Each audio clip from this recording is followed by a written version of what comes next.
Well, the beta's history is pretty unique. It started off as just another award show that was drawing some traction, but we maybe had 100, 200 people the first couple of years. We really felt it was important to recognize the companies in IT within the Western New York area. What I think best is about the betas are the skits. It really separates the beta show from every other show in the area. It makes it very exciting, engaging. The fact that the finalists are part of the act makes it even more interesting because they're in on the joke. Everybody shows up not knowing what they're going to do. They could have a big part, they could have a little part, they could be a stand-in that really doesn't have a line. They get a chance to kind of step outside themselves, play a role that they probably never would play, get put in a situation that they wouldn't be normally comfortable in, and are just told, you're on, act. I think you see a little bit of raw talent in some cases. I think it makes it even funnier because people are just out there.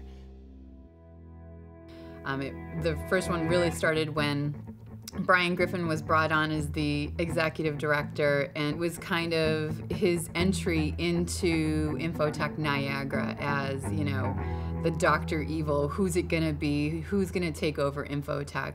And it was very, very Dr. Evil-ish. I've been expecting you, Agent Plawucha. Plawaka. Pluuka. Plawaka. Pluchaka. Plawaka. May I call you Christine? Sure. The major I. Yeah, that didn't go over so well, the I. We won't talk about that one. That was our blip on the radar. The Beta 2004 event had featured a giant talking eyeball from the future. The crowd found it interesting. What the hell is this? My last year at Infotech, that's for sure. Well, in 2005, the reality show skits were, I think, the best of all time in the fact that we changed the tempo of the show. We went off the craze that was reality shows on TV. With the reality TV shows, we really wanted to do something that people could relate to. But there was a Pimp My Ride scene with Tom Kaczarski where he was like, "What's up, dog?" And yo, when I'm done with this ride, it's gonna be super fat. Oh yeah. For us hams, it was real easy. I think it was fun that it wasn't serious stuff. Cindy Sue Reed in the snowplow. I'm going to the Galleria and I'm gonna park wherever I want. And I'm gonna take whatever parking spaces I want. Nobody is messing with this ride. Out the way, And if you know Cindy Sue Reed, that is so not Cindy Sue Reed. the best was the Poker Diva Challenge with Sam Marazzo playing against a bunch of women. And in seat number 4, we have Sam Marazzo from Praxair. You want to be divas? Want to come up here and try to beat me? This is my game to win.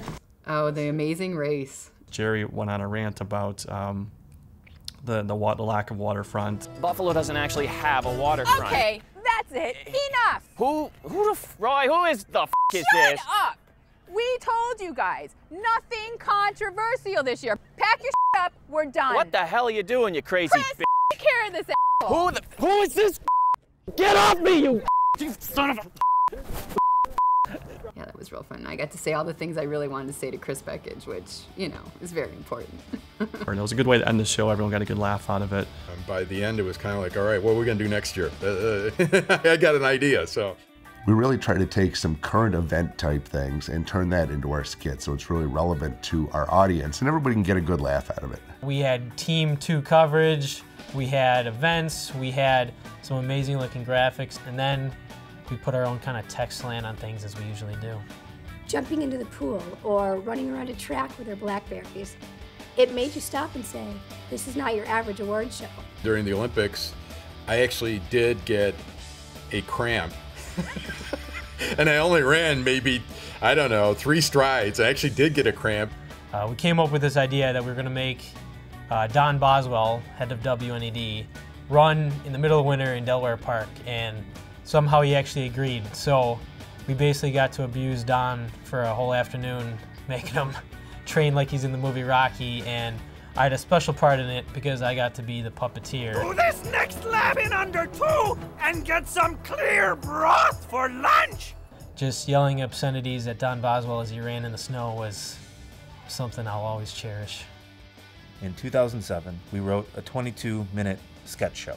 Some of it was good, some of it was disgusting, but all in all, I think any reaction from the beta audience is a good reaction.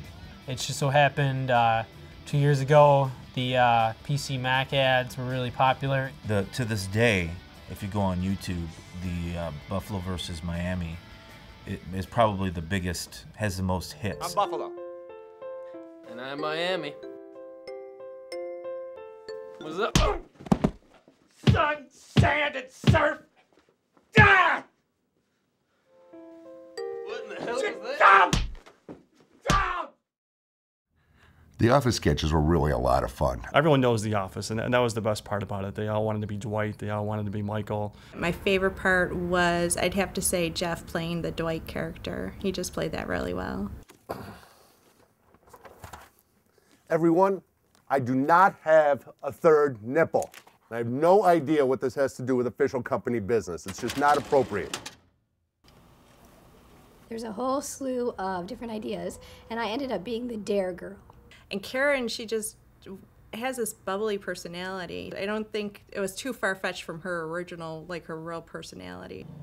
Oh, I think this went bad. I dare you to drink it.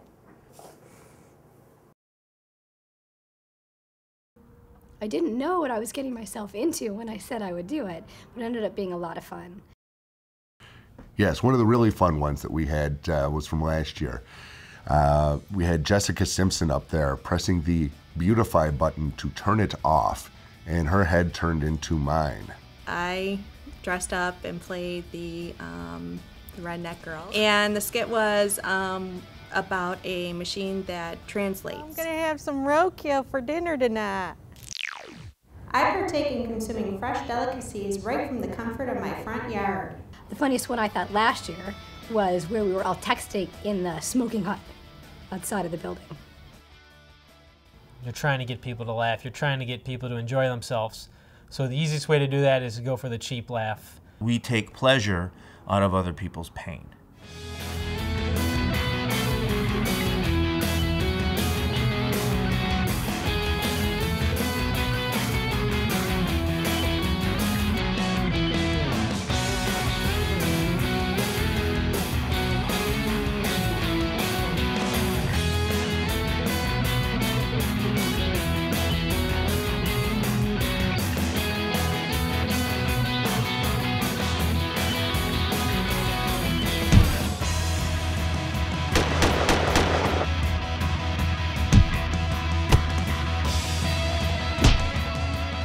We are not laughing with you, we are laughing at you. It's just about having fun. It's just about coming together and making it a good experience for not only the people that are involved in the skits, but everybody that's sitting in the audience watching. People, please. Keep your day jobs. This is not something to be trifled with. This acting comedy thing. People make a living doing this. Not here, but they do. When somebody asks you in the future, hey, you want to be in a beta sketch?